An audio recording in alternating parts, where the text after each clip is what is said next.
Praise the lord. బిగ్గరగా స్తోత్రం చెప్దామా? హల్లెలూయా. రెండు చేతులు పైకెట్టి ఇంకా ప్రైజ్ ది లార్డ్. మన ప్రభువుని మన రక్షకుడైన యేసుక్రీస్తు నామంలో ఈ ఉదయకాలము దేవుని సన్నిధిలో ఉన్న మీ అందరికీ నా హృదయపూర్వకమైన వందనాలండి. అందరికీ వందనాలు చెప్పరా?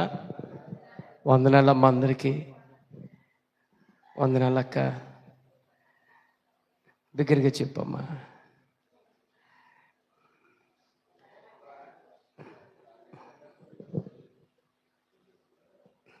దేవుడు మిమ్మల్ని దీవించునుగాక. ఆమేన్ చెప్పండి. నాకు ఒక ప్రేరేపణ వచ్చింది, చెప్పనా? ఏమనంటే, పొద్దుట నేను లేచినప్పుడు మనసులో ప్రార్థన చేసుకుంటూ ఒక తలంపు వచ్చింది. ప్రభువా, ఇదే పండుగలు, ఇప్పుడు బేతేలు మహోత్సవములు అని పెట్టుకున్నాం కదా, ఈ పండుగ డేల్లో ఇది ప్రతి సంవత్సరం. ఇప్పుడు మేము కొద్దిమంది ఇంకా కూర్చున్నాం కదా, రేపు 1000 మందితో కూర్చునే రోజు మాకు రావాలా. 1000 మంది.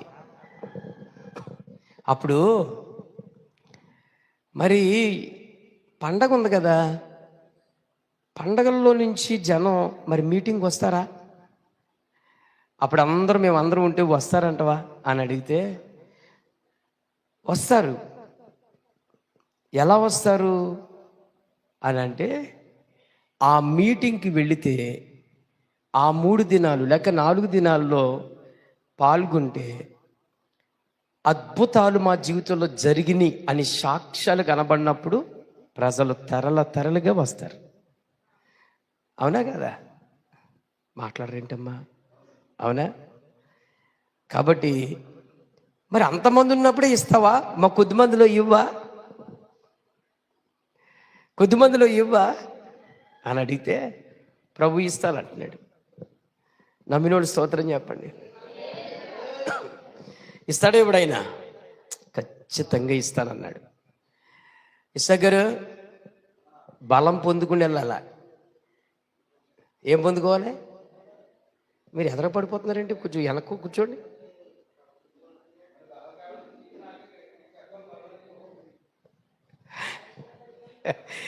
ఏం కావాలమ్మా? బలం పొందుకోవాలా. అనారోగ్యాల్లో నుంచి ఆరోగ్యం దేవుడు ఇవ్వబోతున్నాడు. ఆమేన్. అవునా కదా? ఎందుకనంటే, ఏ సందర్భంలో దేవుడికి ఎక్కువ మనము సమయం ఇచ్చాము అనేది దేవుడు వెలకట్టడా? ఈరోజు ఈ సమయాలు వెలకట్టడా? చెప్పండి. ఆయన ఇంకా ప్రౌడ్గా ఫీల్ అవుతాడు కదండి. నేను నిన్న చెప్పాను, ఉదాహరణ చెప్పాను కదా, ప్రౌడ్గా ఫీల్ అవుతాడు. ఎందుకు ప్రౌడ్గా ఫీల్ అవుతాడంటే, నా పిల్లలు నా సన్నిధిలో ఉదయం సాయంత్రం వాళ్ళు నాతో గడుపుతున్నారు. లోకములో వెళ్ళే త్రోవలో కాక నాతో కలిసి ఉన్నారు నా పిల్లలు. వీళ్ళకి ఏం కావాలన్నా ఇస్తాను నేనని ఆశపడి సిద్ధపరిచాడు. నిజం, సిద్ధపరిచాడు. మనకి ఏమేమి దాచి ఉంచాడో మన కనులకు, మన చెవిటికి వినబడవు, కనబడవు.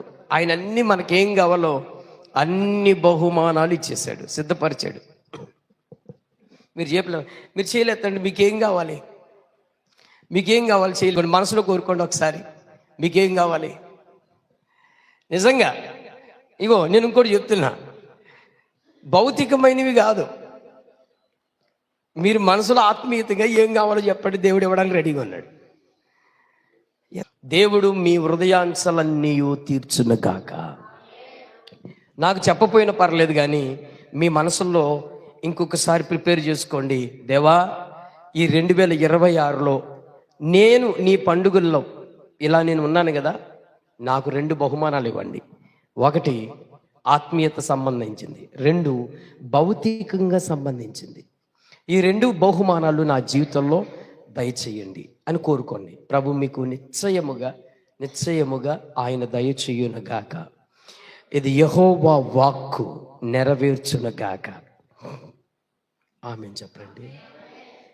దేవుడు వాక్కండి, అంతే. సజీవంగా దేవుడు మనకిచ్చునుగాక.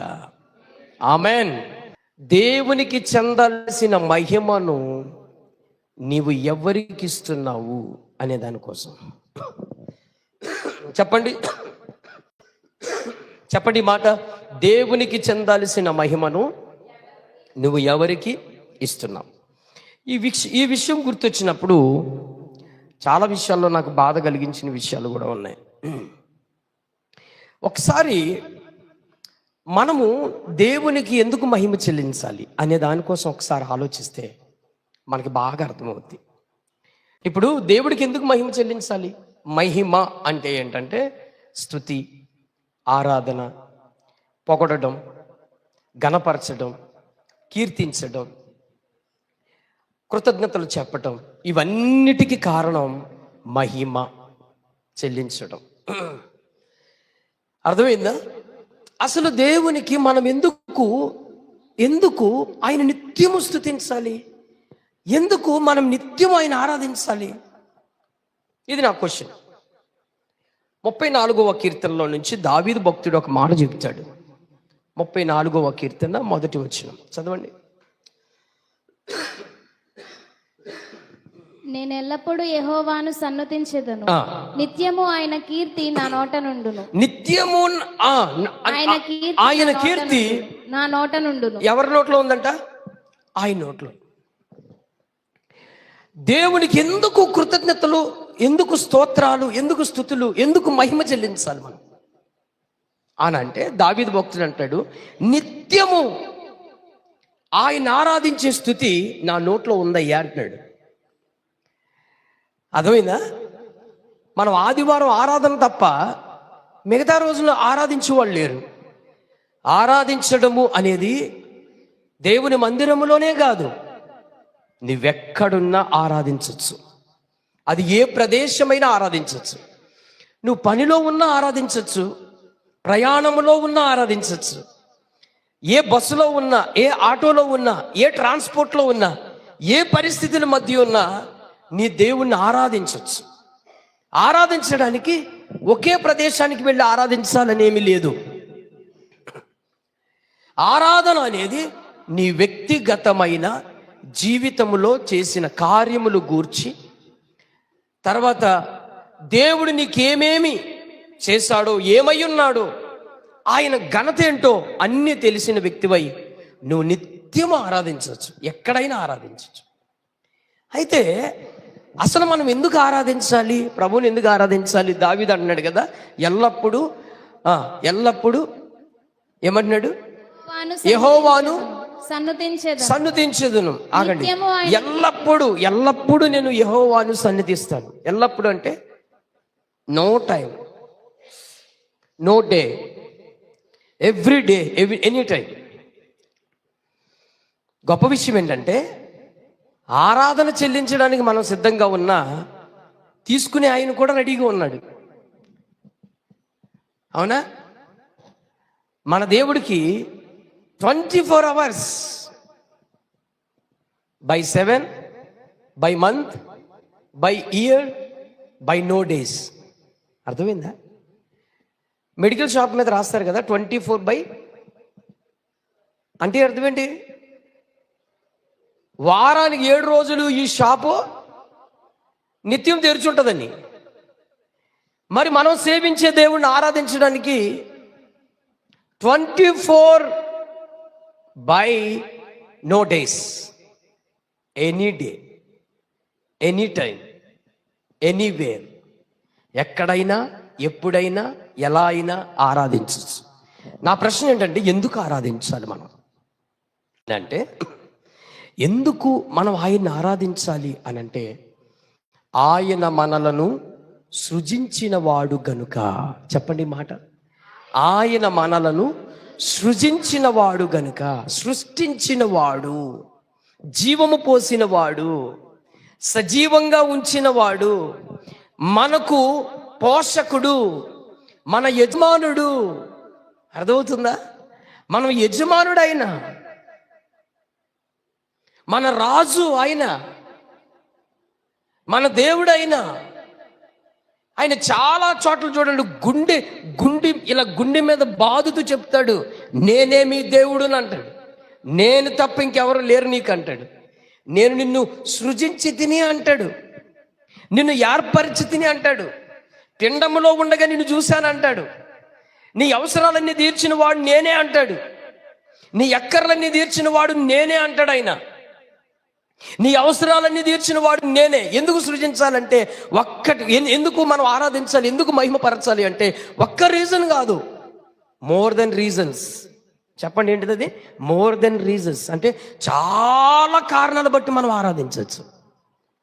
నీ రాకపోకలు యందు యెహోవా నీకు నేను తోడుగా ఉంటానన్నాడు. మనకు తోడుగా ఉంటానన్నాడు కదా. ఏ అపాయము నీ వద్దకు రానివని అన్నాడు 91వ కీర్తనలో. నీ అవసరాలన్నీ తీరుస్తానన్నాడు.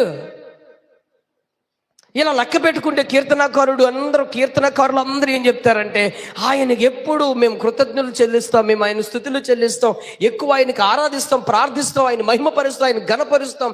ఇవన్నీ వాళ్ళు చెబుతూనే ఉంటారు.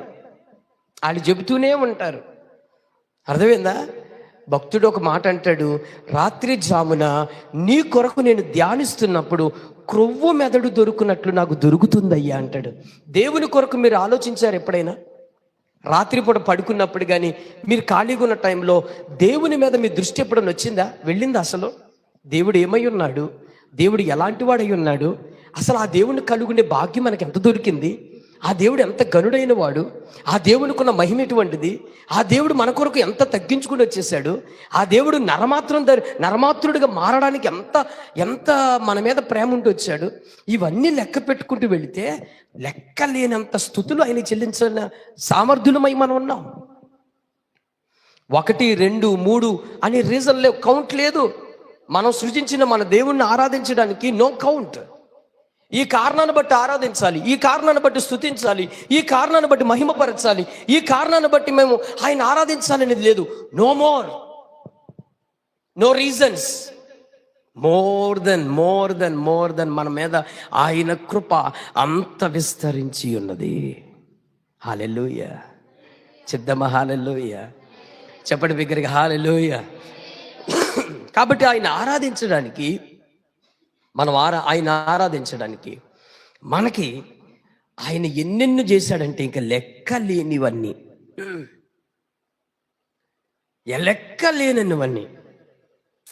అసలు. అందుకే దావీదు భక్తుడు ఒక చోట అంటాడు, ఆ మాట ఎంత బాగుంటుందో చూడండి, ఎంత అద్భుతమైన మాట చెప్తాడో చూడండి. దావీదు భక్తుడు చాలా అద్భుతమైన మాట చెప్తాడు. ఆ మాట చదువుకుందాం.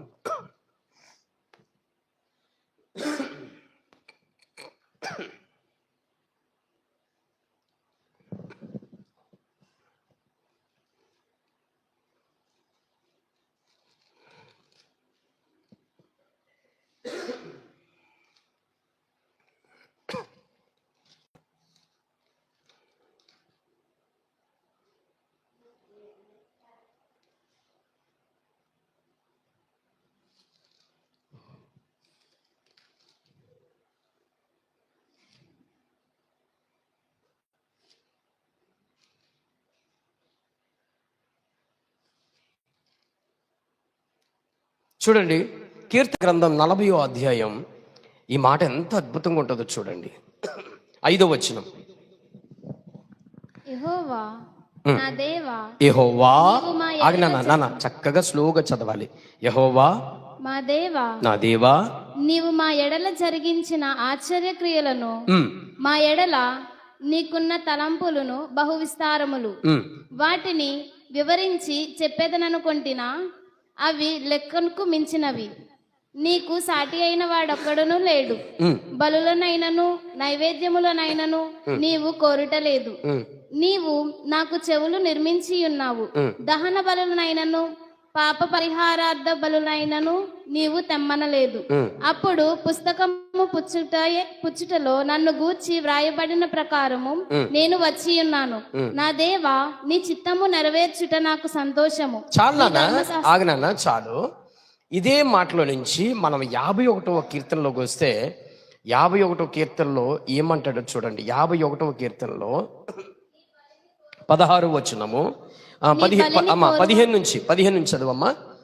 ప్రభువా, ఉమ్, నా నోరు నీ స్తుతిని ప్రచురించినట్లు నా పెదవులను తెరువుము. ఉమ్, నీవు బలిని కోరువాడవు కావు. ఉమ్, కోరిన ఎడల నేను అర్పించదును. ఉమ్, దహన బలి నీకు ఇష్టమైనది కాదు. ఉమ్, విరిగిన మనసే దేవునికి ఇష్టమైన బలులు. ఉమ్. దేవా, విరిగి నలిగిన హృదయమును నీవు అలక్ష్యము చేయువు. చాలనా ఏమంటాడంటే, నువ్వు బలులు పశు బలులు కోరుకున్నవాడు కాదయ్యా, నేను విరిగి నలిగిన మనసుతో ఆరాధన అదొక్కటే కోరుకుంటున్నావు. అర్థమవుతుందా? ఎందుకు అందుకే 40 కీర్తనలు మనం చదువుకున్నాం కదా. ఎందుకు మనం ఆయన అంతగా ఆరాధించాలంటే, మన ఎడల ఆయనకున్న తలంపులు అంట ఎన్నంటన్నా విస్తారమైనవి. ఎన్నంటమ్మా? నా ఎడల నీకున్న తలంపులు విస్తారమైనవి, వాటిని లెక్కించుట నేను అనుకుంటున్నా. ఇసుక రేణువుల వలె ఉన్న ఇసుకని ఎవడు లెక్క పెడతాడండి? ఎవడికి సాధ్యమన్నా? అసలు బియ్యాన్ని లెక్కెట్టడం చేస్తాం, ఇసుకని లెక్కెడతామా?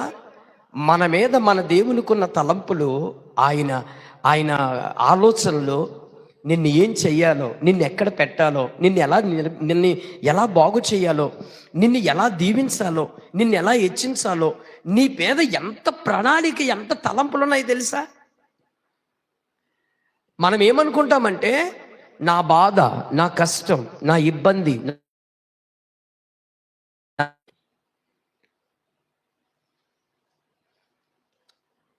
మన ప్రతి కన్నీరు ఆయనకి తెలుసు.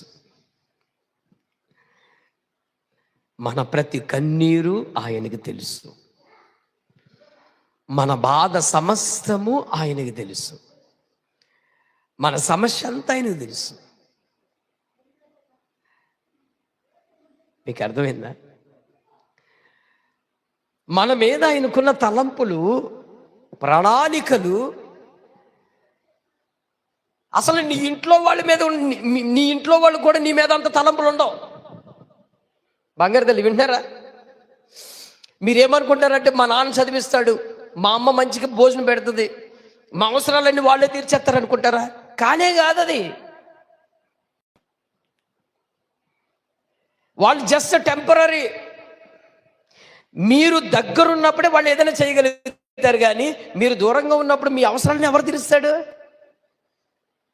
ఎవరు? దేవుడండి. నాపై నీకున్న తలంపులు బహు విస్తారమైనవి. ఎందుకు మన దేవుణ్ణి నిత్యము ఆరాధించి, నిత్యము కీర్తించి, నిత్యము స్తుతించాలి? ఎందుకు ఈ దైవజనుడు మిమ్మల్ని అందరిని కూర్చోపెట్టి ఇలా ఎందుకు మిమ్మల్ని పురుకొల్పుతున్నానంటే, ఆయన నిత్యము ఆరాధించాలి, నిత్యము కనపరచాలి, నిత్యము కీర్తించాలి. ఇక అలాంటి వాడు ఎవరు లేరు ఇంకా ఈ భూమి మీద. ఆయనకి సాటి ఎవడు లేడు. నేను ఒకసారి ఆలోచిస్తే, అసలు ఆయనంత పరిశుద్ధుడు ఇంకెవడన్నా ఉన్నాడండి భూమి మీద? 190 పేర్లు పెట్టుకున్నారు. ఎవడైనా ఒక్కడి సాటి వస్తాడు ఆయనకి? ఆయన మహిమకు కానీ, ఆయన మాటకు కానీ, ఆయన ప్రవర్తనకు కానీ అబ్బబ్బబ్బా ఏమని కొలవలేమండి ఆయన్ని అసలు. అందుకే భక్తుడు, ఏమని వివరింతును, ఏమని వివరింతును.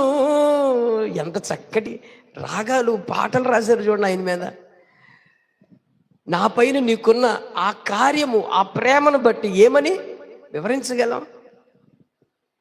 అందుకే నేను కూడా ఏమని చెప్పానంటే, ఏమి ఇవ్వగలనయ్యా నీకు? నేను ఏం ఏమివ్వగలుగుతాను నీకు? ఎలాంటి పరిస్థితుల్లో, ఎలాంటిలో నుంచి నన్ను లేవనెత్తావు? ఒక్కోసారి మన జీవితాన్ని వెనక్కి తిరిగి చూస్తే, నాకు మొన్న ఒక 2 రోజుల క్రిందట పడుకునే ముందు ఒక తలంపు వచ్చింది. నేను ఆటో తోలినప్పుడు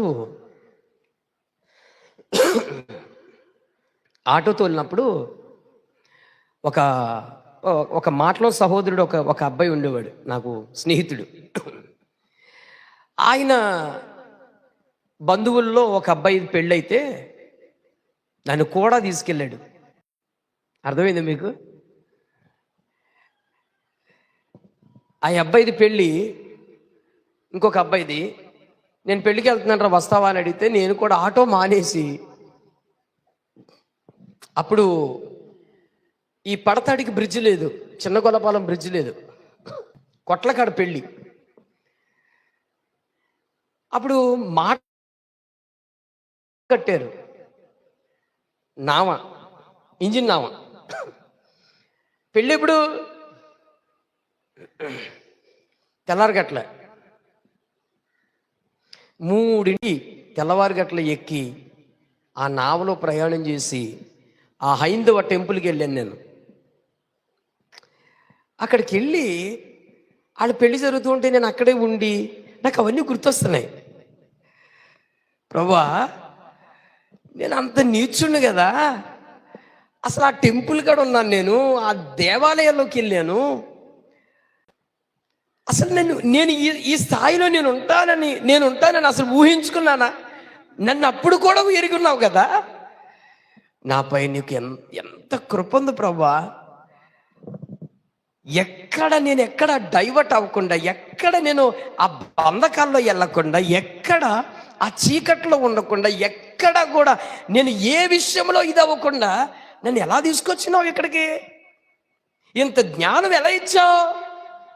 అసలు ఇన్ని తెలివితేటలు ఎలా ఇచ్చావు? నా చదువు వల్ల వచ్చిందా? నా చదువు ఎడ్యుకేషన్ ఎంత అండి? తిప్పుకొడి తిన్నది నా బ్యాక్గ్రౌండ్ 9th క్లాసు. నిజం చెప్తున్నాను, గుర్తుపెట్టుకోండి. నేను 9వ తరగతి చదివినప్పుడు తెలుగే సరిగ్గా రాదు నాకు. మా చిన్నోడికి ఇప్పుడు బలం వచ్చింది. ఎవరో తెలుగు ఎందుకు చదవట్లేదురా నేను అంటున్నాను కదా. ఇప్పుడు ఆడేమంటాడు, చిన్న 9వ తరగతి చదివిన నీకే తెలుగు రాలేదు.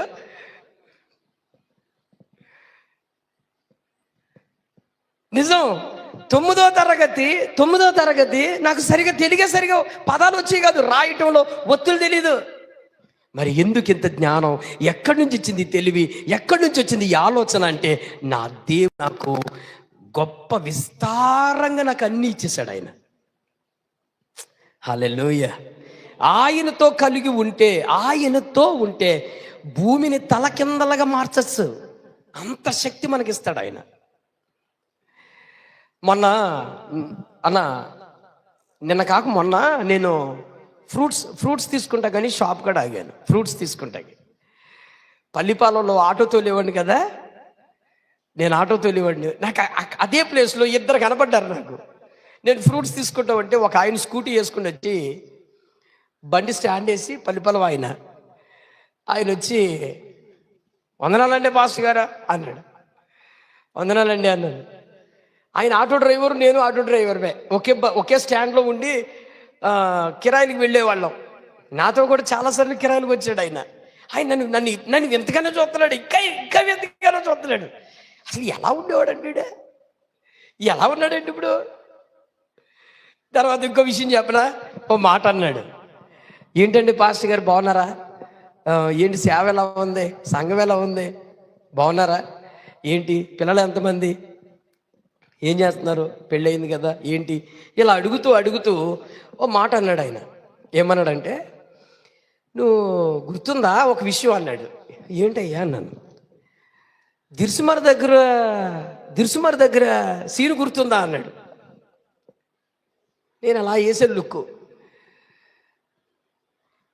యాక్సిడెంటే కదండి అని అంటే, అవునయ్యా బాబు, అయ్యో బాబు నేను మర్చిపోలేను బాబు, ఇప్పుడు మర్చిపోలేను అని అంటున్నాడు ఆయన.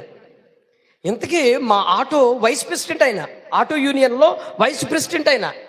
నాకు యాక్సిడెంట్ అయిన వెంటనే తెల్లవారు గట్ల 3ంటికి జరిగింది. గంటలో నేను వాళ్ళకి ఫోన్ చేసి, అయ్యా మాకు యాక్సిడెంట్ జరిగింది ఇలాగా పలానా ప్రాంతంలో అంటే, మా ఆటో యూనియన్లో ఆ సహోదరులందరూ ఒక 10 మంది, ప్రెసిడెంట్, వైస్ ప్రెసిడెంట్, సెక్రటరీ, ఇలా వైస్ సెక్రటరీ, ఇలా అందరూ కూడా ఒక 10 మంది వచ్చేసారు. అప్పుడు నేను మా అమ్మ హాస్పిటల్ తీసుకెళ్ళిపోయారు.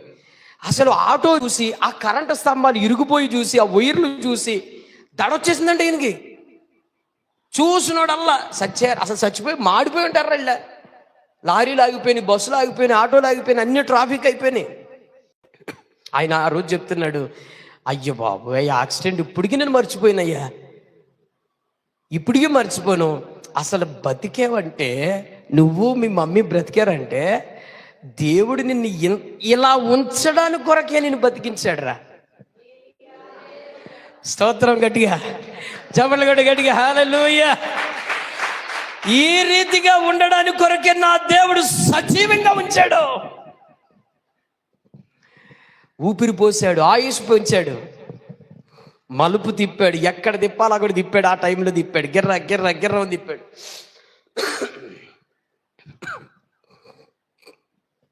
నాకు అనిపిస్తుంది ఎంత గొప్ప దేవుడు. ఇది నా ఒక్క జీవితంలోనే జరుగుతున్నాయా, నా ఒక్కడికి జరుగుతున్నాయా, మీకు ఎవరికి జరగలేదంటే మీరందరి జీవితాలు వెనక్కి తిరిగి చూస్తే ఎన్నెన్ని అపాయాలు, ఎన్నెన్ని ప్రమాదాలు, ఎన్నెన్ని కష్టాలు, ఎన్నెన్ని వేదనలు, ఎటువంటి సమస్యలు, మరణము అడుగుల్లో అంచుల్లోకి వెళ్ళిన మిమ్మల్ని విడిపించి తీసుకొచ్చిన దినాలు ఎన్నున్నాయి చెప్పండి, ఎన్నున్నాయి చెప్పండి. లెక్క పెట్టుకుంటే లెక్కలేనన్ని. చెప్పండి ఎన్ని? లెక్కలేనన్ని.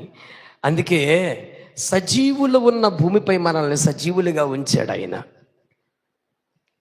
అవునా? నేను ఈ సేవ ప్రారంభంలో భారతమ్మ వాళ్ళు నాకు చెప్పారు. అప్పుడు ఈ సేవ ప్రారంభంలో వాళ్ళు నాగరాజు భారతమ్మ మచిలీపట్నం వెళ్తూ ఉంటే కరెక్ట్గా పెదపట్నం దగ్గర వంతిన మీద ఆమె పడిపోయింది.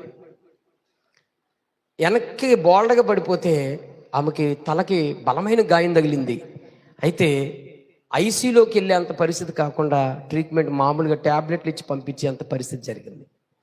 అలాంటి సీనే నేను వచ్చిన కొత్తలో మన ఊరిలో లాసర్ బ్రిడ్జ్ దగ్గర జరిగిన ఇన్సిడెంట్, గోవిందరాలు వాళ్ళ వైఫ్ వెనక్కి తిరిగి పడితే అలా కోమలోకి వెళ్ళిపోయింది. కోమలోకి వెళ్ళిపోయిన పర్సన్ మరలా బతికి రాలేదు బయటికి. ఇలా గుర్తు చేస్తే ఒక్కొక్కరి జీవితాల్లో దేవుడు అన్ని కార్యాలు చేశాడు. మన జీవితాల్లో మనం వెనక్కి తిరిగి చూస్తే మన మీద అపారమైన ప్రేమ. చెప్పండి మాట, అపారమైన ప్రేమ. మన మీద ఎంత ప్రేమ అండి? అపారమైన పైన. నానా చిన్నపెట్టలో మీరు అందరూ చూడండి రా, చింతల్లి అందరూ తినండి. ఈ సేవకుడు మాత్రమే ప్రాణం కాపాడతలేదు ఆయన.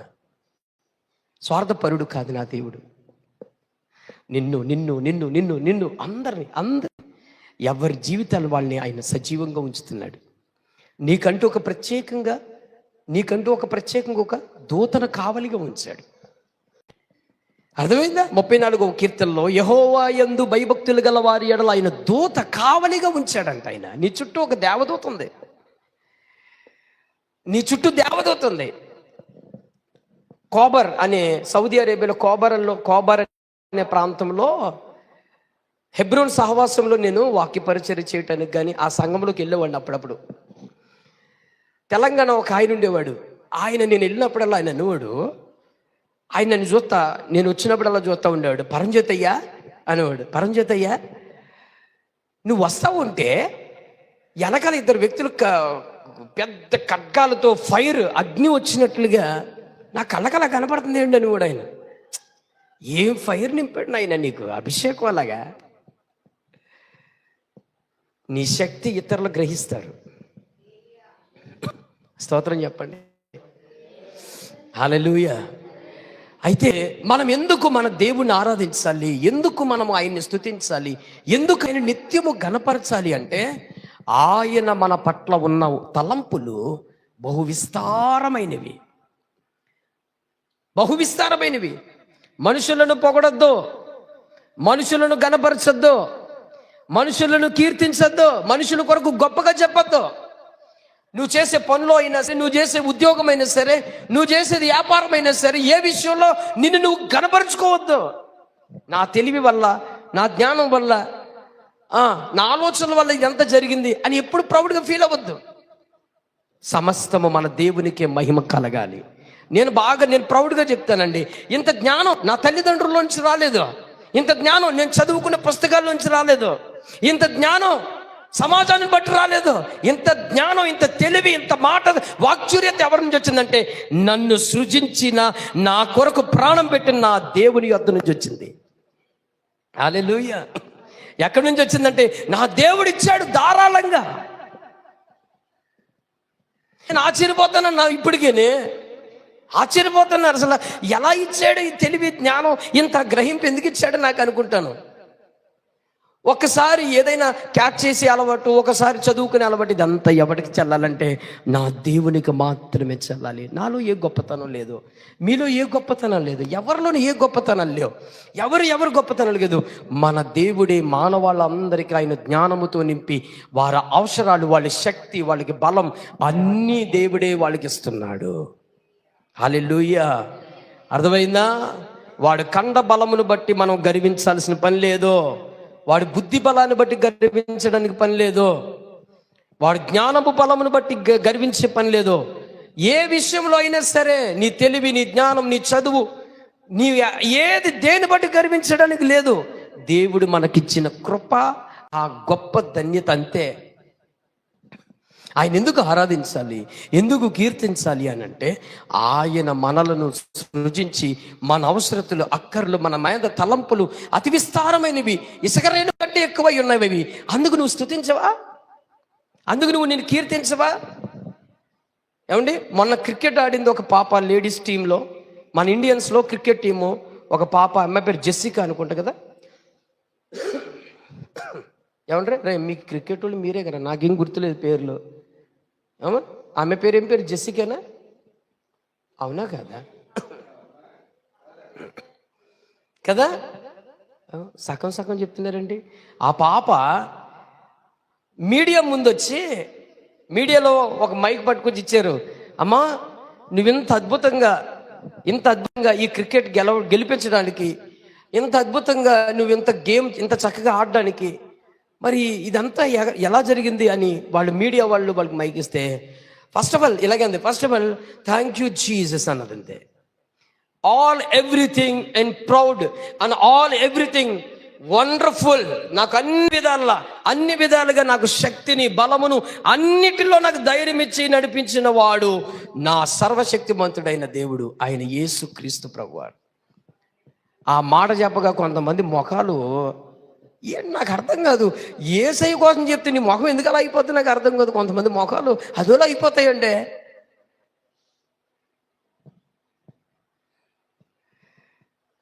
యేసయ్య కోసం చెప్తే కొంతమంది ముఖాలు మారిపోతాయి. అర్థమైందా? సువార్త ఊర్లోకి వెళ్ళిన ఒక్కొక్కడికి నచ్చదు కదా. ఆ నచ్చకపోవడానికి కారణం ఏంటి అంటే, సువార్త అంటే అంత భయమా? నీకంత భయమా? అరే, నీ దగ్గర ఏదైనా శక్తి, నీ దగ్గర బలము, నీ దగ్గర అన్నీ ఉంటే చూపించు, జరిగించు, ప్రకటన చేయి, చెప్పు. ఎవరి గొప్పతనం వాళ్ళు చెప్పు, తప్పులేదే. నిన్నెవడు కాదంటే, నిన్నెవడు అబ్జెక్ట్పరచడే. యేసయ్య కోసం చెప్తే చాలు. ఏ ఊళ్ళో కన్నా యేసయ్య కోసం చెప్పామనుకో, ఆడి ఇంట్లో నుంచి వచ్చేస్తాడు. ఎందుకు అర్థం కాదు వాడికి.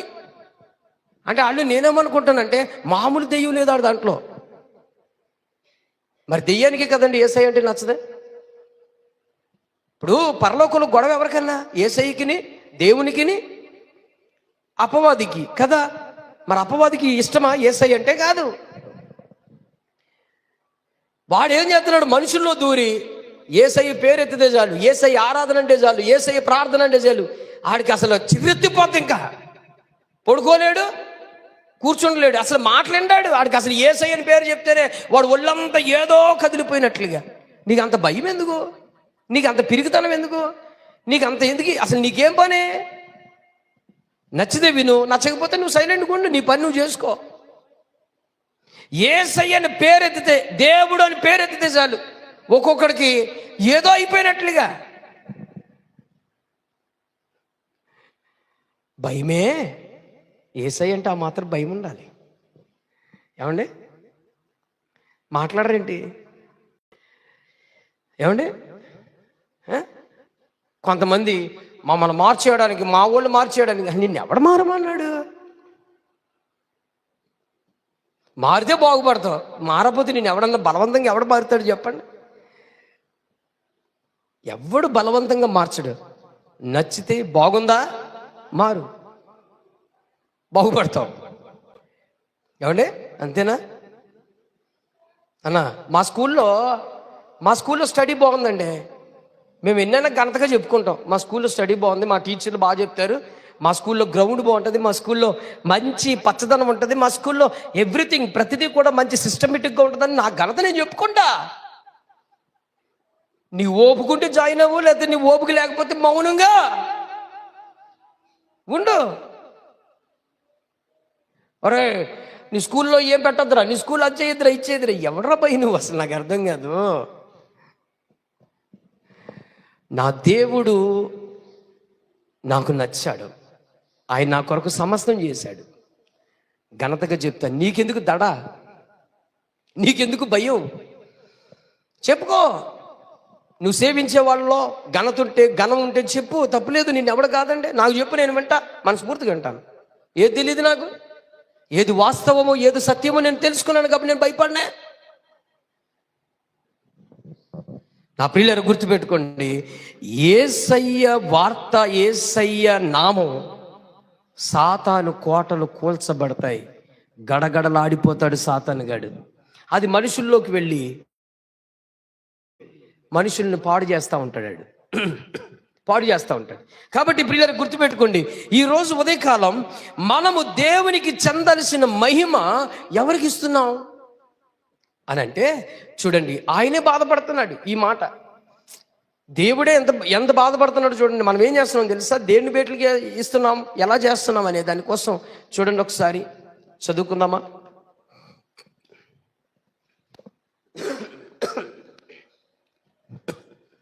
అయ్యా, మలాకీ గ్రంథము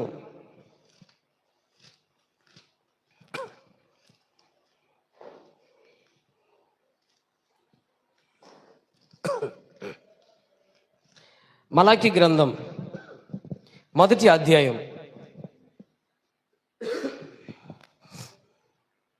1వ అధ్యాయం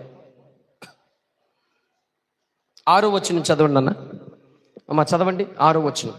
కుమారుడు తన తండ్రిని గణపరచును గదా, దాసుడు తన యాజమానుని గణపరచును గదా. నా నామమును నిర్లక్ష్య పెట్టి యాజకులారా, నేను తండ్రినైతే నాకు రావలసిన ఘనత ఏమాయను? నేను యజమానుడనైతే నాకు భయపడవాడొక్కడను ఉన్నాడా అని సైన్యులకు అధిపతియగు యెహోవా మిమ్మును అడుగగా. చాలా నన్ను అక్కడ కాపు. దేవుడు ఏమంటున్నాడంటే, నువ్వు కుమారుడు అయి ఉన్నావు అనుకో, మీ తండ్రిని గణపరుస్తావు లేదా? ఇప్పుడు లక్కీ గాని జాను కానీ అడిగాను అనుకో, శాంపుల్గా అడిగాను అనుకో, మీ నాన్న ఎలాంటోడమ్మా, మీ నాన్న కోసం చెప్పమంటే అసలు ఏం చెప్తారో చెప్పలేము. ఇంకా చెప్తారా? ఘనత చెప్తారా? ఏరా, ఇప్పుడు ప్రవీణ్ గారిని అడిగాను అనుకో, ఎంత ఘనత చెప్తాడో. మా నాన్న మంచోడండి, మా నాన్న మమ్మల్ని బాగా ప్రేమిస్తాడండి, మా నాన్న అన్ని అవసరాలు తీరుస్తాడండి, మా నాన్న నిలవ కూడా వెళ్ళి కష్టపడతాడండి, మా నాన్న అన్ని పనులు మా కోసం చేసి పెడతాడండి, మాకు ఇబ్బంది వచ్చినా, బలహీనతలు వచ్చినా, ఇబ్బందులు వచ్చి, ఏ సమస్య వచ్చినా, ఏదొచ్చినా మా నాన్న మా అవసరాలన్నీ తీరుస్తాడని చెప్తారు. ఏ రీతిగా తన బిడ్డలు తన తండ్రి కొరకు ఎంత ఘనతగా చెప్తామో. మరి అలాంటిదప్పుడు దేవుడు ఏమంటాడు తెలుసా? మీ యజమానుడు ఇప్పుడు మీరు ఒక చోటను పనిచేశారనుకో, ఆ యజమానుడి కోసం మీరు గణపడరు కదా. మా యజమానుడు చాలా మంచోడండి అయ్యని కదా. అలాగూ మరి మీ పిల్లలు మీ తండ్రిని గణపరిచినట్లు, మీ పనివారు మీ యజమానులు గణపరిచినట్లు, మరి మిమ్మల్ని సృజించిన నేను, మీకు అవసరాలు ఇచ్చుచున్న నేను, మీ అక్కర్లు తీరుస్తున్న నేను, మరి నన్ను ఎందుకు గణపరచదు? మనం ఏం చేస్తున్నాం? గణపరచట్లేదు ఆయన్ని, కీర్తించట్లేదు ఆయన్ని. మనకు గుర్తొచ్చినప్పుడే ఆరాధన, గుర్తొచ్చినప్పుడే నోరు తెరవడం. ఉత్తప్పుడు ఏమైపోతున్నాం? ఇంటికాడ కూర్చుండి ఉదయాన్నే లేచి, లేకపోతే రాత్రిపూట లేచి కాసేపు కూర్చుండి మంచిగా 2 చేతులు పైకెట్టి, మనసారా ప్రభువా నీకు వందనాలు, ఈ దినం నాకు ఇచ్చినందుకు వందనాలు అయ్యా, ఇదిగో నాకు ఆరోగ్యం ఇచ్చినందుకు వందనాలు, నాకు ఆహారం ఇచ్చినందుకు వందనాలు, నాకు ఆయుష్ ఇచ్చినందుకు వందనాలు, నా అక్కర్లు తీరుస్తున్నందుకు వందనాలని మీలో ఎంతమంది చేస్తున్నాం? ఆయన గణపరచడం మానేస్తున్నాం. ఆ టయానికి ఒకవేళ నాలాంటోడు వచ్చి ఏమంటే మరి మీ ఇంటికి ఏదో కొన్ని పనిముట్లు సామాన్లు అట్టుకొచ్చి ఇచ్చాను, వండుకుని తినండి అని ఇచ్చాను అనుకో, ఎవరిని పొగుడుతాం? ఎవరిని పొగుడుతాం? ఇచ్చిన వ్యక్తిని పొగిడేస్తాం. కానీ అవి ఎవరి ద్వారా వచ్చినాయి? దేవుని ద్వారానే నీకు ఏదైనా రావాల్సిందే. అది ప్రభుత్వం నుంచి అయినా సరే, నీ ఇంటిలో ఉన్న వారి నుంచి అయినా సరే, ఇరుగు పొరుగు వారి నుంచి అయినా సరే, నీకేదొచ్చినా సరే గణపరచాల్సింది ఎవరికి? దేవునికి మాత్రమే. మన దేవుడు మన అవసరాలు తీర్చాడని చెప్పాలి. అర్థమైందా? నీ అవసరాలు ఎవరు తీర్చారు చెప్పాలి. నీ అవసరాలు ఎవరు తీర్చారు? నీ దేవుడే తీర్చాడు. కాబట్టి ప్రియులరా, అందుకే ఏమంటున్నాడు దేవుడు? ఏమంటున్నాడు చెప్పండి? తండ్రిని గణపరిచినట్లు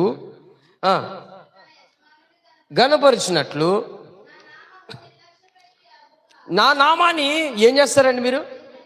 చాలా నాన్న ఏం చేస్తారమ్మా? నిర్లక్ష్య పెట్టడం అంటే ఏంటి? పట్టించుకోకపోవటం. ఏం చేయటం? నిర్లక్ష్యపరచటం. అలా చాలాసార్లు మన జీవితంలో నిర్లక్ష్యం చేస్తాం దేవుణ్ణి. ఆరాధనకు రాకపోవడం, ప్రార్థనలో ఉండకపోవడం, కూడికల్లో కలగకపోవడం. అసలు దేవుడు మనల్ని ఎందుకు మన అవసరాలన్నీ తీరుస్తున్నాడు కదా, మనం ఆయనతో గడవాలి, మనం ఆయనతో జీవించాలి, ఆయనతో మనం ఉండాలని కొంతమంది అసలు ఏమీ ఉండదు, చలనం ఉండదు. దేవుడికి థ్యాంక్స్ చెప్పాలనే మనసు ఉండదు కొంతమందికి. నిత్యము దేవుడికి చెప్పాలి, ప్రతి నిత్యము చెప్పాలి ఆయనకి. ప్రభువా, నా ప్రయాణంలో మీరు తోడున్నందుకు వందనాలు. ఇదిగో ఈరోజు భోజనం వండుకున్నాం ప్రభువా, ఈ భోజనమును బట్టి వందనాలు.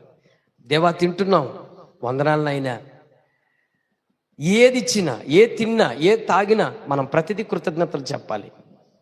Thank you Lord, thank you ప్రభువా. ప్రతిదీ. అర్థమైందా? అర్థమవుతుందా? అది గుర్తుపెట్టుకోండి. ఒక హోటల్ అయినంట ఒక బిర్యానీ పొట్లం రోజు పొట్లం కట్టి, బిర్యానీ పొట్లం రోజు పొట్లం కట్టి, బిర్యానీ పొట్లం కట్టి ఆయన ఇంటికి వెళుతూ ఉన్న త్రోవలో ఒక రైల్వే స్టేషన్ దగ్గర బయట ఒక ముసలావిడ అడుక్కుంటూ ఉంటుందంట. ఆవిడికి ఆ పొట్లం ఇచ్చినప్పుడల్లా ఆ పొట్లం తీసుకుని మౌనంగా ఉండేదంట. అలా రోజు ఇస్తా ఉన్న ఈ హోటల్ యజమానికి అసలు ఎన్నిసార్లు పొట్లం విత్తనాను, కనీసం నాతో ఒక మాట తెరిచి, బాబు అయ్యా అయ్యగారు వందనాలండే బాబు, ఈ దీనురాల పట్ల ఆకలి గుర్తించి నాకు అంత పువ్వు పెడుతున్నావు నాయన అని ఏమీ చెప్పలేదేంటి అని పొట్లం పట్టుకెళ్ళడం మానేసి ఒకరోజు పొట్లం పట్టుకెళ్ళకుండా ఒంటరిగా వెళ్ళి ఆమె దగ్గరికి వెళ్ళి నిలబడ్డాడంట. ఆమె నిలబడితే ఇలా చూసిందంట. ఇలా చూసి వందనాలు బాబు అని చెప్పిందంతే. అప్పుడు అడుగుతున్నాడంట, ఆ యజమానుడు అడుగుతున్నాడంట, బామ్మా నీకు రోజు బిర్యానీ పొట్లం పట్టుకొస్తున్నాను కదా, మరి కనీసం ఏనాడైనా నాకు బాబు నువ్వు చాలా థ్యాంక్స్ నాయనా, నీకు చాలా కృతజ్ఞతలు బాబు, అయ్యా అని చెప్పి ఎప్పుడైనా ఒక మాట అన్నావా? అడుక్కునే వాళ్ళకి ఏముండదు, కృతజ్ఞతలుగా థ్యాంక్స్ బాబు అయ్యగారు అని అడుక్కుంటారుగా. మరి నీకు ఆ మనసు లేదేంటి అని అంటే, బాబా నువ్వు వెళ్ళిపోయిన తర్వాత నా దేవుడికి ఎన్నో స్తుతులు చెల్లిస్తున్నాను బాబా, నా దేవుడికి స్తుతులు చెల్లిస్తున్నాను. అర్థమైందా? రోజు ఆహారం పట్టుకొస్తున్నది నువ్వు కాదు, నా దేవుడు నీ మనసులో కోరిక పుట్టించి నా దగ్గరికి తీసుకొస్తున్నాడు.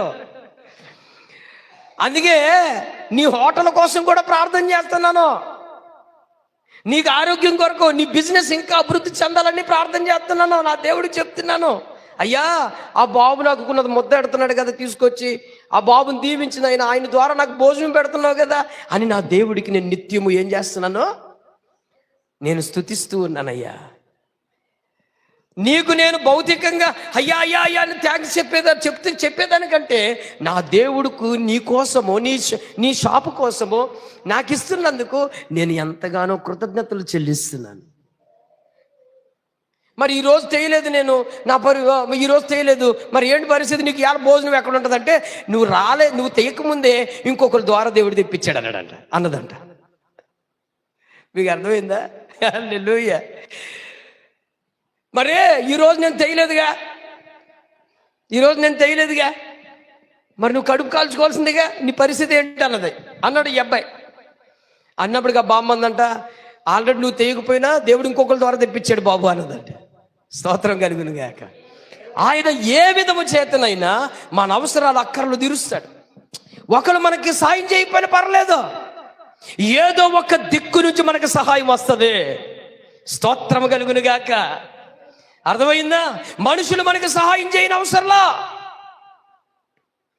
ఒక్కోసారి మనము నిజంగా కష్టంలో బాధలో ఉన్నప్పుడు ఎవరో ఒకరికి చేయి చాప అడుగుతాం, అయ్యా ఒక 1000 రూపాయలు ఉంటే ఉన్నాయినా అని అన్నప్పుడు వాడు లేకపోయినా లేదండి అని చెప్పే రోజు వస్తుంది. సిగ్గుమాలిన ముఖంతో ఉండాల్సిన పరిస్థితి మనకు వస్తుంది. కానీ మన దేవుడు ఆ కరువు స్థితి రానివ్వడు.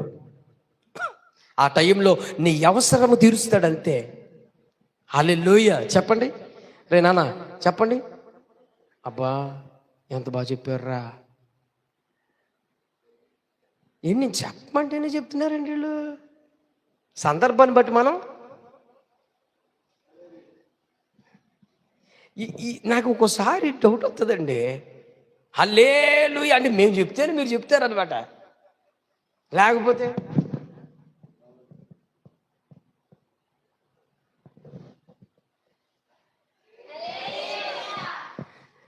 ఎప్పుడైనా ఒకటి గుర్తుపెట్టుకోండి, మనం వింటున్న సందర్భాన్ని బట్టి, అది మంచి సబ్జెక్ట్ని బట్టి మనం ఏం చెప్పాలి ముందు. నేను ఎత్తకముందే, నేను చెప్పకముందే మీరు హల్లెలూయా అని చెప్పాలా. అది అంతేగాని ఆడేమో గోళ్ళు గీక్కుంటా ఉంటే నేనేమో చెప్పనారా హల్లెలూయా అని అంటే హల్లెలూయా. బాబు భారతంకి ఎంత వచ్చిందిరా నాయన. ఏసి రక్తం ఏ చెయ్యం. స్తోత్రం కలుగును గాక. హల్లెలూయా. పిల్లరా గమనించండి, మన దేవుని యొక్క నామాన్ని మనము ఆరాధించడానికి, ఆయన ఘనపరచడానికి రీజన్తో పని లేదు. మనసారా ఆరాధించవచ్చు, మనసారా స్తుతించవచ్చు. అందుకే చూడండి 42వ కీర్తన, యెషయా గ్రంథము 42వ కీర్తన 8వ వచనం చదువునానా. యెషయా గ్రంథం 42వ అధ్యాయము 8వ వచనం. అమూల్యక్క చదువు. ఎక్కడున్నావు? యెహోవాను నేనే, ఇదే నా నామము, మరి ఎవనికి నా మహిమను నేనిచ్చువాడను కాను. నాకు రావాల్సిన స్తోత్రమును విగ్రహములకు చెందనీయను. చాలు. నేనే యెహోవాను, నేనే, ఇదే నా నామము, మరి ఎవరికి నా మహిమను నేనిచ్చువాడును కాను. దేవునికి చెందాల్సిన మహిమ ఏ మనుషుడికి ఇవ్వకూడదు. వినబడిందా మీకు? దేవుడికి చెందాల్సిన మహిమ ఏ మనుషుడికి, మాట్లాడరండి, ఏ మనుషుడికి చెందకూడదు. దేవుని మహిమ దేవునిదే. ప్రతిదీ ఆయనకు మాత్రమే మహిమ కలగాలి. అర్థమైందా? ఎవ్రీథింగ్, ప్రతిదీ కూడా ఆయనకే. ఆయన ఏమంటాడంటే, నా మహిమను ఇంకొకటి ఎవరికి ఇవ్వను. ఎందుకనంటే అది నేను అర్హుడును. తండ్రి క్యారెక్టర్ అందరికి ఇవ్వడానికి కుదురుతుందా? తల్లి క్యారెక్టర్ అందరికి ఇవ్వడానికి కుదురుతుందా? తండ్రే, తండ్రి లాంటి వాడు తండ్రి లాంటి వాడే, అంతే. మీకు అర్థమైందా? తండ్రి క్యారెక్టర్ ఎవరికి ఇవ్వలేం. ఘనత వహించిన వాని యొక్క మహిమ ఎవరికి ఇవ్వలేము. ఆయనకు మాత్రమే ఇవ్వాలి. ఎందుకంటే ఆయన అర్హుడు మనకి. అవునా? అర్హుడైన. ఇప్పుడు మీ నాన్న మిమ్మల్ని పోషిస్తున్నాడు అనుకో, మీ మమ్మీ మీకు మంచి వండి పెడుతుంది అనుకో కదా, వాళ్ళిద్దరికి ఎవరు చేస్తున్నారు? వాళ్ళిద్దరికి ఎవరిస్తున్నారు? దేవుడిస్తాడు. ఇప్పుడు మీ కుటుంబము అలా ఉండడానికి కారణం ఎవరు? దేవుడు. అర్థమైందా? నువ్వు ఆస్తిపరుడు అవ్వాలన్నా, నువ్వు ధనికుడు అవ్వాలన్నా, ఉన్నత స్థాయిలో ఉండాలన్నా సమస్తము నిన్ను ఆ స్థాయిలో ఆ స్థితిలో ఉంచింది ఎవరు? రే అని కొంచెం అల్లరి చేస్తున్నాడు రాని దీని రే అని పంపించండి లేదు బయటికి. మై కొంచెం బయట తీసుకెళ్ళి రే, బయట పంపించు. స్తోత్రం చెప్దామా బిగ్గరగా? హల్లెలూయా. బిగ్గరగా చెప్దామా? హల్లెలూయా. ప్రియులారా గమనించండి, గమనించండి. దేవుడికి చెందాల్సిన మహిమ మనం ఇంకెవ్వరికి ఇవ్వకూడదు. అలాగ ఒకసారి జరిగింది. అలా ఒకరికి ఇచ్చేశారు. చూడండి, అపోస్తుల కార్యములు జరిగిన నష్టం ఎంత ఉందో కాదు. అపోస్తుల కార్యములో నుంచి 12వ అధ్యాయంలో నుంచి జరిగిన పరిస్థితి చూద్దాం. చూడండి,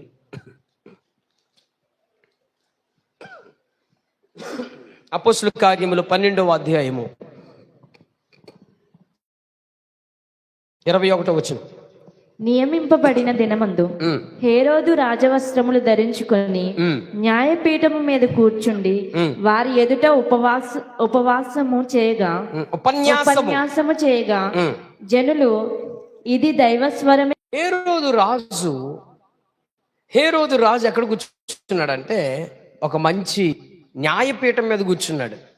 న్యాయపీఠం మీద కూర్చుని ఒక గొప్ప స్వరంతో, ఒక గంభీర స్వరంతో ఆయన గట్టిగా మాట్లాడుతూ ఉంటే జనమందరూ కూడా పొగడతలకి ఎక్కువైపోయి, ఇది మానవుని యొక్క స్వరం కాదు, ఇతడు ఒక దైవం, దైవం, హేరోదు రాజు ఒక దైవం, ఈయన ఒక దైవం అని చెప్పి జనమంతా హెచ్చించి కేకలు కొట్టి పొగడతలతో ముంచేస్తున్నారు. అయ్యో బాబోయ్, ఘనత ఘనత. పాపం ఒక్కోసారి నాకు అనిపిస్తుంది, ఈ మాటలు అన్నానని మీరు ఏమనుకోద్దు, కానీ ఎలాంటి వారినైనా మనం ఎవరిని ఘనపరిచి ఆ పరిస్థితి మనం తెచ్చుకోకూడదండి. ఇంతకీ ఎవరికి నష్టం అనుకుంటున్నారు? ఘనపరచబడిన వాడు మామూలు నష్టంగా మునగడు. అందుకే మనుషులు నిన్ను పొగడతల చేత కొనియాడబడినప్పుడు నీకు శ్రమ అన్నాడు యేసు ప్రభువారు. వినబడిందా మీకు? మనుషులు మిమ్మల్ని పొగిడినప్పుడు, మిమ్మల్ని గణపరిచినప్పుడు మీకు శ్రమ వచ్చేద్ది. మనకు అప్పుడు మాయరోగం. ఎవరైతే మనల్ని పొగిడారా, ముంచారా, పట్టుకొని తేల కొట్టారా, ఇంక అయిపోయినట్టే, మన పతనం అయిపోయినట్టు. ఇంక అక్కడితో అయిపోద్ది, ఇంక అక్కడితో అయిపోద్ది. మనుషులు నీ అంత తోపులేరు, నీ అంత తురుములేరు, నీ అంత నీ సోపరా అన్నవాడు అన్నారా, అయిపోయాడు. ఇక్కడ పులి స్టెప్ అక్కడి నుంచి. నిజం. ఎప్పుడైతే ఈ జనం అయ్యో బాబోయ్ హేరోదు రాజు మామూలు స్వరం కాదు, ఇప్పుడు దైవ రూపం కలిగిన వాడిగా మారాడురా, ఆయన స్వరం దైవ స్వరం అని ప్రజలందరూ కేకేసి గంతులు వేసి గట్టిగా అరుస్తూ ఉంటే సింహాసనం మీద కూర్చున్న ఈ రాజు గర్విస్తున్నాడు, రొమ్ము విరిచి, ఆహా ఏమి ఘనతరా నాకు, ఏమి ఘనతరా నాకు అని చెప్పి గర్విస్తూ ఉంటే ఆ కింద మాట చూడండి ఏం జరిగిందో. అతడు దేవుని మహిమపరచనందున వెంటనే ప్రభువు ఆగలే. అతడు దేవుణ్ణి మహిమపరచనందున వెంటనే ప్రభుదూత ఏం చేసిందంట? అతను మొత్తెను. మొత్తెను అంటే ఏంటరా? అరే లక్కి, మొత్తెను అంటే ఏంటి?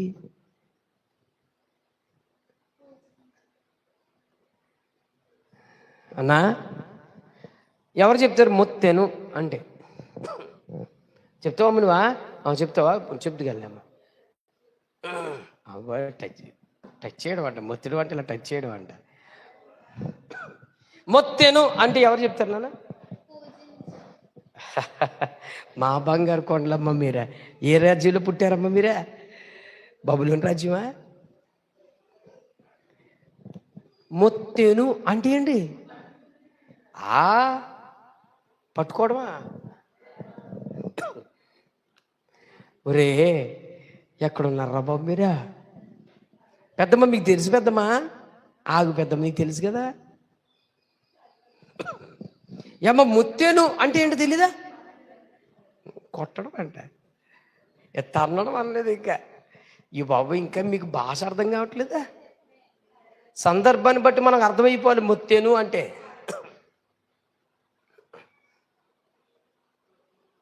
దాని కింద మాట చదువు ఇంకా.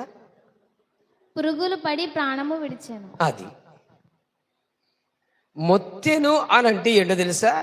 లేపేశాడు అంతే, బయటికి లాపేశాడు అంతే. దేవుడు ప్రాణాన్ని దేవదూత వచ్చి మొత్తెను అంటే చావడం, చంపేశాడు అంతే. మొత్తెను అని అంటే లేపేశాడు అంతే. అతడు దేవునిని మహిమ పరచనందున దేవుని దూత అతనిను మొత్తెను. అప్పటికప్పుడే శరీరం అలాగే ఉంది. ఆహో అని గర్వించిన ఈ శరీరానికి ఏం పట్టిందంటే వెంటనే పురుగులు. టప్ప టప్ప టప్ప నోట్లో నుంచి పురుగులు, కళ్ళ నుంచి పురుగులు, చెవిలో నుంచి పురుగులు, అన్ని చోట్ల నుంచి పురుగు బయటకు వచ్చేసింది. జయ్యి కొట్టినోడు అందరు పరుగు. ఒరే ఇప్పుడు దాకా ఈ ఏరోదన్న రాజుని పొగుడేం కదరా, ఏడ్రీడు ఏమైపోయాడు. బాబా మీకు దండం పెడతానే, ఎప్పుడు మమ్మల్ని ఎవరిని పొగడొద్దమ్మా, ఏ పాస్టర్ గారిని కూడా పొగుడుకోవద్దు. ఏమ్మా ఏదన్నా చెప్పారనుకోండి, ముందు దేవుడు వెనకాల దేవుడు మధ్యలో మమ్మల్ని పాడేయండి, తప్పులేదు. అయ్యా అన్నా ఎలా చెప్తారమ్మా? మరి ఎవరన్నా మిమ్మల్ని అడిగారనుకో, మీ పాస్టర్ గారు ఎలా ఉంటాడమ్మా అన్నారనుకోండి, అయ్యో బాబు పాస్టర్ హీరో అనద్దే. అలాగే అనేవాళ్ళు లేరులే.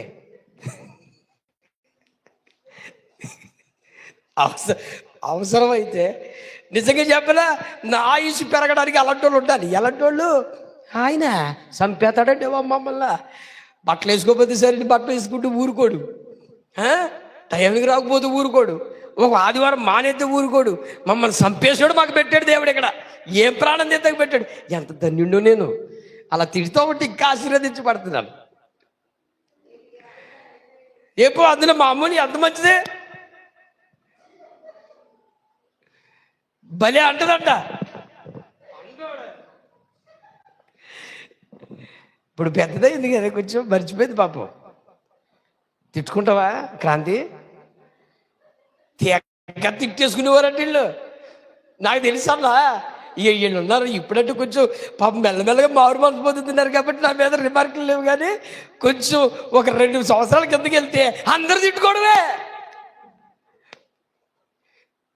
అయ్యో బాబు, చిన్నపిల్లల సంగతి పక్కన పెట్టండి సార్, పెద్దోళ్ళ సంగతి ఏంటంటే ఇంకా చెప్పనవసరం లేదు. మా తల్లి మీరు అందరూ మామూలు తిట్టుకోరు. ఇక దేవుడు ఎంత గొప్ప వరం ఇచ్చాడు, నాకు ఆయుష్ పెంచుతున్నారు మీరు ఆ మాటలతో. అవునా కదా? పొగడతాం కంటే కొంచెం తిట్టడమే మంచిదండి. బాబు నా ప్రాణం పోకుండా నిలబడుతుంది ఇసాక్ గారు. అవునా కదా? అది అవునవును. ఆయనకి ఏమర్థమైందో ఏంటో. Praise the Lord. ఆయన ఎప్పుడు అవునవును అంటాడు, ఎప్పుడప్పుడు కాదంటాడు, నాకు అర్థం కాలేదు. స్తోత్రం. హల్లెలూయా. పిల్లలు అర్థమైందా? అర్థమైందా? హేరోదు రాజు, ఇది దైవ స్వరమే. ప్రజలు పొగిడేస్తున్నారు. పొగిడేస్తూ ఉంటే సింహాసనం మీద కూర్చున్నట్లుగా పురుగులు పడిపోయాడండి. ఏ మనుషుడిని మీరు పొగడద్దు, ఏ మనుషుడిని మీరు గణపరచొద్దు, ఏ సేవకుడిని మీరు పొగడద్దు, ఏ దైవజనుడిని మీరు పొగడద్దు, ఆరాధించొద్దు. ఒక దైవజనుడి కోసం చెప్పిన విషయం ఏమన్నంట, దేవుడి మహాకృపను బట్టి మాకిచ్చిన దైవజనుడు, దేవుడి మహాకృపను బట్టి, దేవుడి మహాకృప మొదటి లాఖరి మోట కూడా దేవుని మహాకృప, దేవుడి దయ, దేవుడి కనికరం, దేవుడే మాకు ఇచ్చాడండి. దేవుడే దేవుడే అన్నీయు దేవుడే, అన్నీయు దేవుడే. ఆ మాట చెప్పండి. కొంతమంది చెప్తారండి, అయ్యో బాబు ఇలాంటి ప్రసంగం ఇంకా ఎక్కడ జీవితం లేదండి, అయ్యో ఏం వాక్యం అండి బాబా, చింపేశారండి, బద్దలు కొట్టేశారండి. ఈ డైలాగులు ఏంటో నాకు అర్థం కాదు. కొంతమంది నేను వింటానుగా, ఎవ్వరు ఏ మనుషుడు మాట్లాడు, మానవుని యొక్క స్వరం ఎవడి మార్పుదల తీసుకురాదు. దైవ స్వరం, దేవుని మాటే ఒక వ్యక్తిని మారుస్తుంది. కాబట్టి వాక్యం నిన్ను కదిలించిందా, వాక్యం నిన్ను మార్చిందా, వాక్యం నిన్ను సరి చేస్తుందా, నువ్వు చెప్పాల్సిన విషయం దేవుడికి, దేవా పలానా దైవజనుని నోట నుంచి నాతో మీరు మాట్లాడి మార్చినందుకు వందనాలయ్యా. ఎక్కడెక్కడో మాకు కూడా కొంచెం ఉంటుంది, ఎక్కడో అక్కడ ఉంటుంది. ఏమంటే నేను కొంచెం వాక్యం మరి ఎలా ఉందని మాలాంటి వాడు అడిగినా కూడా ఏం చెప్పాలి? దేవుడు మహాకృప అండి, దేవుడు చక్కగా మిమ్మల్ని వాడుకుంటున్నాడండి, దేవుడే అండి అని చెప్పాలి. అయ్యి బాబోయ్ నువ్వు సూపరో, అసలు తిరిగిలేదు అన్నావు అనుకో, అయిపోయినట్టు, పాడు కట్టినట్టే మాకు. ఇంకా స్తోత్రం కలిగిన నిజం. రే పవను ఉన్నావా? బాబా కుమారమ్మ ఆడి ఊపిరిపోయినట్టుగా ఉందన్న. ఆడి మొత్తానికి ఇప్పుడు ఎక్కడ కరెంట్ షాక్లోంచి బయటకు వచ్చేసి అది నేనేనా అన్నట్టు అయిపోయాడు. స్తోత్రం కలుగునుగాక. హల్లెలూయా. ప్రియులారా గమనించండి, మానవునికి ఎవడికి ఆ మహిమ చెల్లకూడదు, దేవుడికి మాత్రమే చెల్లాలి. నన్ను గణపరచు వారిని సమూయేలు గ్రంథంలో ప్రభు చెప్తాడు. తీయద్దు, నేను చెప్తున్నాను ఈ మాట, మన టైం లేదు, అయిపోతుంది. నన్ను గణపరచు వారిని నేను గణపరుచుదును. నన్ను గణపరచు వారిని నేను మనము మన హృదయం అంతటితో everything only thank you Jesus. నా భార్య నాకు బాగా ఫస్ట్ నుంచి నేర్పించిన మాట అన్న, ప్రతిసారి థ్యాంక్ యూ జీసస్. తనకు ఊతపదంగా దేవుడు ఇచ్చేసాడు. చాలా విషయాల్లో గమనించే ఉంటారు మనం. అసలు చాలా విషయాల్లో అన్ని విషయాల్లో ఒకటే మాట్లాడుతుంది థ్యాంక్. అది కూడా నాకు వచ్చేసింది, థ్యాంక్ యూ జీసస్. తను ఏ పుస్తకం కొనుక్కున్నా ఏది రాసినా 2 మాటలు రాసుకుంటుంది, Jesus help me, thank you Jesus. దేవునికి మహిమ కలుగును గాక. మనం ఎవ్రీథింగ్ రా. ఈరోజు ఆరోగ్యం ఇచ్చాడు, థ్యాంక్ యూ జీసస్. ఈరోజు ఆహారం పెట్టాడు, థ్యాంక్ యూ జీసస్. ఈరోజు మనకి శక్తినిచ్చాడు, థ్యాంక్ యూ జీసస్. దేవుడు మనకు తోడుగా ఉన్నాడు, థ్యాంక్ యూ జీసస్. అన్ని విషయాల్లో ప్రభు మనకి ఆదరణ, నెమ్మదినిస్తున్నాడు, thank you Lord, thank you Lord, thank you Jesus, thank you Lord. Everything anyway any time మనం ఎప్పుడు కూడా మన దేవుని మహిమ పరుస్తూనే ఉండాలి. ఆయన మహిమ ఆయనకి చెల్లించాలండి. ఇక ఒక మాట చూపిస్తానే, ఆఖరి మాట నేను చూపించి నేను క్లోజ్ చేసేస్తాను నాన్న. ఒక్కసారి ఓపికతో చూడండి. యెషయా గ్రంథంలో నుంచి ఒక మాట చదువుతాను నాన్న. యెషయా గ్రంథము చూడండి. యెషయా గ్రంథం 43వ అధ్యాయం 20వ వచనము కింద లైన్ 2వ లైన్ చూడనా. యెషయా గ్రంథం 43 ఇశ్రాయేలు 20 వచనం 2వ లైన్ అన్నప్పుడు 2వ లైన్లోకి వెళ్ళాలి. ఎడారిలో నదులు కలుగు చేయుచున్నాను, అడవి జంతువులను, అడవి కుక్కలను, నిప్పుకోళ్లను నన్ను గణపరుచును. అయ్యవా, ఏం కనపరుస్తున్నాయంట? అడవి జంతువులు. అమ్మ వింటున్నారా? ఒకసారి చూడండి, ఏం కనపరుస్తున్నాయి? ఎడారిలో నదులను కలుగు చేయుచున్నాను, అడవి జంతువులను, అడవి కుక్కలను, నిప్పుకోళ్లను నన్ను గణపరుచును. నిప్పుకోళ్లును నన్ను గణపరుచుచున్నవి. జంతువులు. నాకు నిజంగా మీరు ఆలోచించారా? ఇప్పుడు అన్నా, ఈదులో ఉన్న జంతువులు కానీ మనుషులు ఉండే ఆ ప్రదేశాల్లో ఉన్న జీవరాశులు అన్నిటికీ ఆహారం దొరుకుతాయి కదా. ఇప్పుడు కుక్కలు ఉన్నాయనుకోండి, ఏదో ఒక ఫంక్షన్ జరిగితే ఆ ఇస్తరాకులు ఎక్కడైనా పాడేస్తే అన్నం మెతుకులో, లేకపోతే మిగిలిన అన్నం మెతుకులో సంథింగ్ ఏదో రకంగా వాటికి ఆహారం దొరుకుద్ది కదా. తోటల్లో ఉన్న ఈ చిలకలు, పక్షులు, ఇక్కడ ఉన్న మనుషులు వేసుకునే పంట పొలాల్లోకి వెళ్ళి తిని బతుకుతున్నాయి. ఆవులు, గేదెలు, వీటన్నిటికి మనుషులు ఆహారం పెట్టి పెంచి బతికిస్తున్నారు. మరి అడవిలో ఉన్న జంతువులకి ఎవడ ఆహారం వేస్తాడు? ఎప్పుడైనా మీరు ఆలోచించారా? అమెజాన్ ఫారెస్ట్ తెలుసు కదా, అమెజాన్ కదా, ఫారెస్ట్, పెద్ద ఫారెస్ట్, ఆఫ్రికా దగ్గరలో అదొక పెద్ద అడవి. ఒక పెద్ద అడవి అన్న, అది ఎన్ని కిలోమీటర్లు కొలసలేనంత పెద్ద ఫారెస్ట్. అందులో మృగాలు, నక్కలు, అడవి పందులు. అని బయట తీసుకెళ్ళామ్మా కాసేపు, ఎందుకంటే పిల్లడు ఏడుస్తున్నాడు కదా, కొంచెం బయట తిప్పు. అడవిలో ఉన్న ప్రతి జీవరాశికి, అక్కడున్న కొంగలు, అక్కడున్న పక్షులు, అక్కడున్న కురేళ్ళు అన్న, అక్కడున్న పాములు, అక్కడున్న పిచ్చుకలు, అక్కడున్న లేళ్ళు, గుర్రాలు, జిరాఫీలు, ఇక ఎన్ని జంతువులు, మొసళ్ళు, వీటన్నిటికీ ప్రభుత్వము ఏదైనా ఆహారం వేస్తుందా? అక్కడ ఎవరన్నా ప్రభుత్వం పట్టుకెళ్ళి, ఏమన్నా డిపార్ట్మెంట్లు పట్టుకెళ్ళి హెలికాప్టర్ ద్వారా ఏమైనా ఆహారాలు దించుతున్నాయా? మరి వాటిని ఎలా పెంచుతున్నాడు దేవుడు? అందుకే అడవిలో ఉన్న జంతువులను, నక్కలను, నిప్పు కోళ్ళు నన్ను గణపరుస్తున్నవి. జంతువులే దేవుని గణపరుస్తూ ఉంటే మరి నీకు అన్నీ ఇచ్చిన వాడు, నీకు అన్ని తోడై ఉండేవాడు, నీకు ఊపిరిచ్చి జీవం పోసి అన్ని అవసరాలు తీరుస్తున్న వాడిని ఇంక నువ్వు గణపరచద్దా? చెప్పండి, గణపరచాలా లేదా? గణపరచాలా లేదా? కాబట్టి ప్రభుని గణపరిచే వారంగా మనం ఉండాలి. మనమందరం లేచి నిలబడదాం. మన దేవుణ్ణి ఏం చేయాలండి? గణపరచాలి. మనసారా ప్రభువా నీకు వందనాలు, నీకేమిచ్చి నేను రుణం తీర్చగలను, నీ కార్యాలు బట్టి నీకు వందనాలయ్యా అని చెప్పి గణపరచుదామా? మన మనసారా ఒక్క 2-3 నిమిషాలు చక్కగా మనసారా గణపరచుదాం.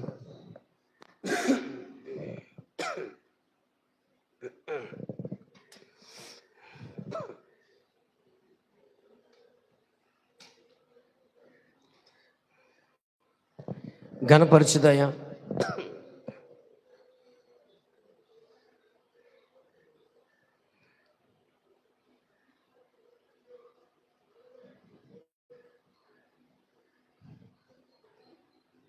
నోరు తెరిచి అందరూ కూడా మనుషులకు దేవుడికి చెందాల్సిన మహిమ,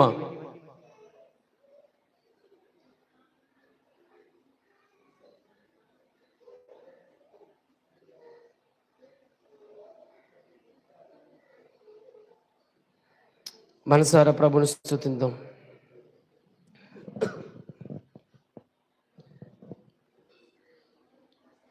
ప్రభువా నీకు స్తోత్రం.